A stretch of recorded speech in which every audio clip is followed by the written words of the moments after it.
महाभारत की कथा में शिशुपाल एक सशक्त पात्र के रूप में दिखाई देता है जो भगवान श्री कृष्ण से शत्रुता रखता था। एक बार श्री कृष्ण के सम्मान से वह इतना नाराज हुआ कि भारी सभा में ही उन्हें अपशब्द कहने लगा। तब भगवान ने ये कदम उठाया।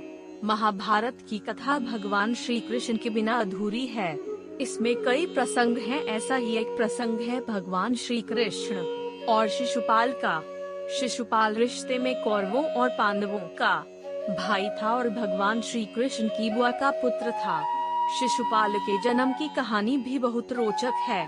जन्म के समय ऐसा था, शिशुपाल वासुदेव जी की बहन और छेदी के राजा दमघोष का पुत्र था। इस तरह से वह श्री कृष्ण का भाई था। जब शिशुपाल का जन्म हुआ तो वह विचित्र था। जन्म के समय उसकी 3 आँखें और 4 हाथ थे। यह देखकर शिशुपाल के माता पिता बहुत चिंतित हुए। उन्हें लगा कि उनके घर में पुत्र के रूप में कोई राक्षस पैदा हुआ है। इस भय से उन्होंने शिशुपाल को त्यागने का फैसला किया।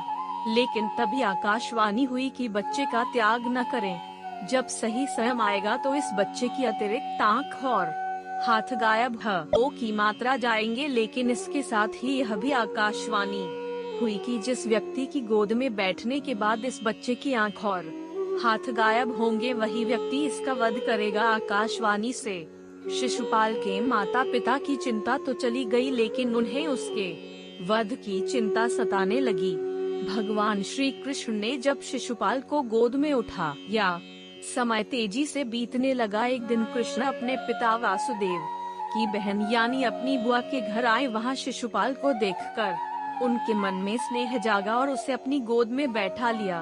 गोद में बैठाते ही शिशुपाल की अतिरिक्त आँख और हाथ अदृश्य हो गए। तब शिशुपाल को आकाशवाणी याद आ गई। इस घटना के बाद शिशुपाल का बड़ी की माता परेशान हो गई और उन्होंने भगवान श्री कृष्ण से शिशुपाल का वध न करने का वचन लिया। भगवान अपनी बुआ को दुख नहीं देना चाहते थे, लेकिन विधि के विधान को वे टाल भी नहीं सकते थे। इसलिए उन्होंने अपनी बुआ से कहा कि वे शिशुपाल की 100 गलतियों को माफ कर देंगे, लेकिन 101वीं गलती पर उसे दंड देना ही पड़ेगा। लेकिन इसके साथ ही उन्होंने बुआ को ये भी वचन दिया कि यदि शिशुपाल का वध करना भी पड़ा तो वध के बाद शिशुपाल को इस जीवन मरण के चक्र से मुक्ति मिल जाएगी। इसके बाद भगवान श्री कृष्ण वहाँ से चले आए।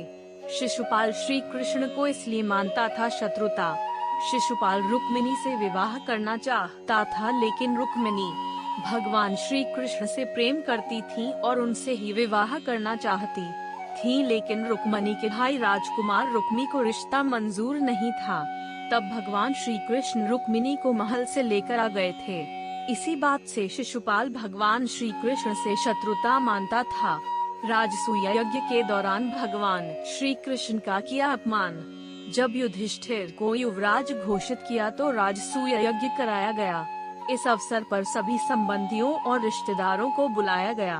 प्रतापी राजाओं को भी आमंत्रण दिया गया। इस मौके पर वासुदेव श्री कृष्ण और शिशुपाल आमंत्रित किए गए थे। यहीं पर शिशुपाल का सामना भगवान श्री कृष्ण से होता है। भगवान श्री कृष्ण का युधिष्ठिर ने आदर सत्कार किया। यह बात शिशुपाल को रास नहीं आई और सभी के सामने खड़े होकर इसका विरोध करने लगा।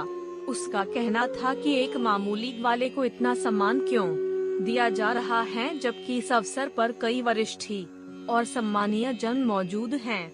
भगवान श्री कृष्ण शांत मन से पूरे आयोजन को देख रहे थे, लेकिन शिशुपाल उन्हें अपमानित करने लगा और उनके लिए अपशब्दों का प्रयोग करने लगा। भगवान अपने वचन से बंधे हुए थे, इस कारण उसकी गलतियों को सहन करते जा रहे थे। लेकिन जैसे ही शिशुपाल ने 100 अपशब्द पूर्ण किए और 101वां अपशब्द कहा, श्री कृष्ण ने अपने सुदर्शन चक्र को शिशुपाल का वध करने का आदेश दिया। इस प्रकार शिशु